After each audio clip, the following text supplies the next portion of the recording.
Thank you for joining us. I'm Tracy Lair. The country is saying goodbye to former President Jimmy Carter. He died this morning at his home in the small town of Plains, Georgia, where he had spent most of his life with wife Rosalind, who passed away last November. Flags will be flown at half staff at all federal buildings for the next month in his memory. And as Christian Benavides reports, Carter's legacy includes a second act dedicated to philanthropy and faith. Former President Jimmy Carter spent more than a year in hospice care. He's being remembered as a peacemaker, a champion of democracy and public health, but is perhaps best known for his work after leaving the White House than for his time in office.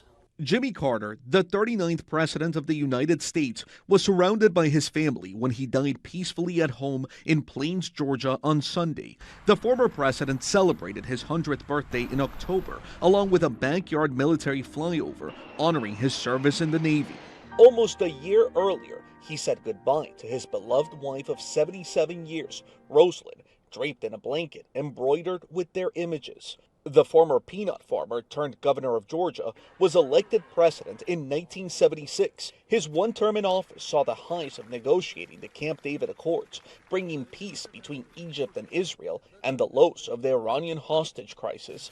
After leaving office, his human rights and social welfare campaigns helped earn him the Nobel Peace Prize. For decades, he built houses with Habitat for Humanity. Morning, everybody.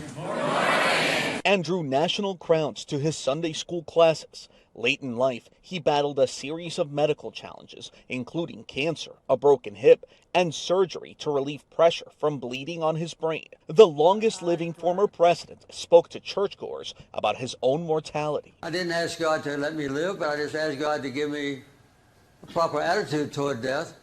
And I found that I was absolutely and completely at ease with death. To the end, Carter led a life of public service that impacted and inspired millions. Carter was deeply religious and said his Baptist faith demanded he try to make a difference for as long as he could. I'm Christian Benavides. Back to you. Through the Carter Center, President Carter traveled the world advocating for human rights. It is work he called gratifying, adventurous, and unpredictable. Here's what some had to say today. State Assembly member Don Addis, who represents Morro Bay, said in part, President Carter exemplified the best of leadership, integrity, and humility, environmental stewardship, and peace.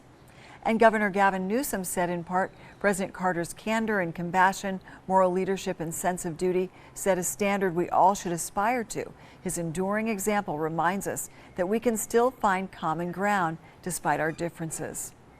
President-elect Donald Trump said in part, the challenges Jimmy faced as a president came at a pivotal time for our country, and he did everything in his power to improve the lives of all Americans. For that, we will all owe him a debt of gratitude.